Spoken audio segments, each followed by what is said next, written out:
after you start squatting, you are noticing that my legs are feeling weaker.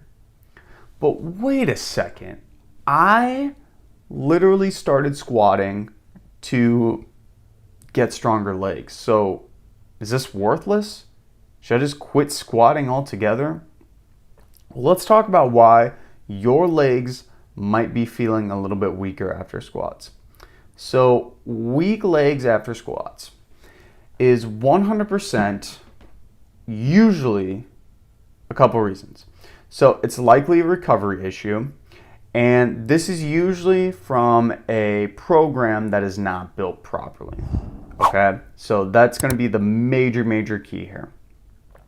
So there are a lot of beginners who will see this program online, this squatting program where you're lifting 3 to 4 times a week of squats, maybe even barbell squats, and then you notice that, wow, yeah, this is really tough.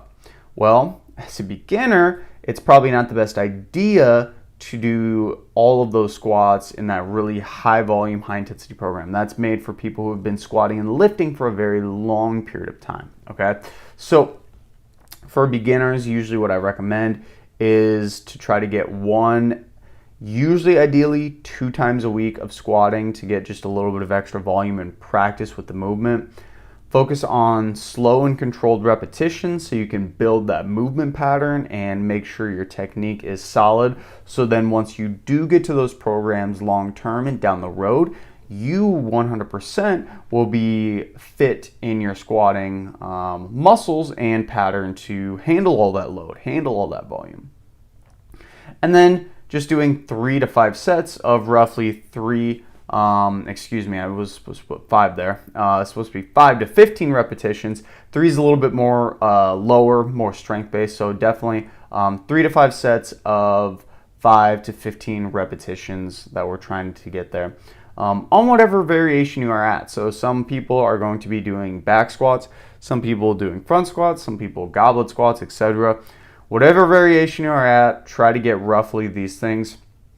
And then the recovery. Oh, this is so important.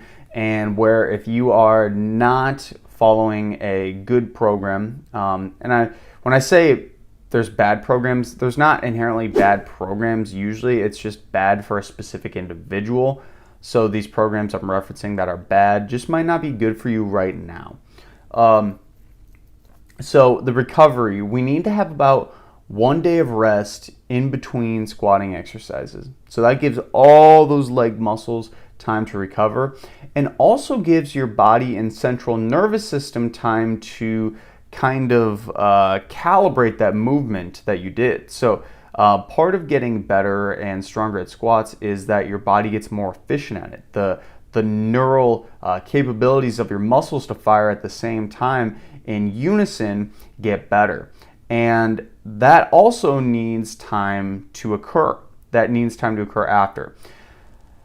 Part of the reason, though, why it is important to continually squat and keep that consistent is because without that consistent firing of those movement patterns together, in the squatting pattern, I should say, that is going to decrease your overall strength. So I got off on a tangent there. Apologies. Hopefully you're still with me. Plenty of sleep is also incredibly important. We all know this. Keep your protein and calories in check on those rest days and even the regular strength days as well. And then another really good hack too is to have some active recovery on your rest days. So a lot of people think it's like, oh, I'm not squatting, I'm not working out, I'm just gonna go sit on the couch for the rest of the day. This is a surefire way to not recover as well, likely feel worse on your off days, and potentially make your next squat workout even worse. So active recovery is super crucial, and this is something that can be as simple as going out for a 30-minute walk or an hour walk or hopping on the stationary bike at the gym and doing some, 30 minutes of extra cardio or something, right? All of these things can 100% get some blood flow through your body, improve circulation. Blood flow and circulation are great ways to bring nutrients to all of the tissues that work through our body. So it would seem like a no-brainer that, hey, doing something like that is going to be 100% a good idea for your squatting workouts. And then last but not least, please just listen to your body. Sometimes your body, even with all of this stuff done right, is like, dude, we've been killing it, okay? We've been killing it. We just need some time to rest. And that's where maybe you need a 2 to 3 day off week, right? Maybe you need to lower your volume completely from squats for a couple days.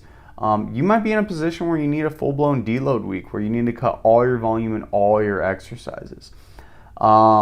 Listening to your body is crucial, and this can be a double-edged sword, because obviously I don't want you to say, oh, I'm tired today, I'm just going to completely quit squats.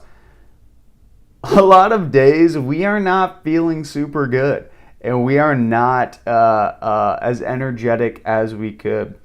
Most of my workouts, when I start them, I don't feel a super large amount of energy. I feel okay, but I don't feel like, oh my gosh, I'm going to kill this. And we need to sometimes push through those little times. So it's a fine line. This takes time. Don't stress yourself out. If you're first beginning in your squatting workout and you feel like you're getting weaker, it's probably just the programming and just something to consider. So if you learned something new from that, go ahead and drop a like. Also, too, if your legs are getting weaker from squats, I'd love to know down in the comment section of the video.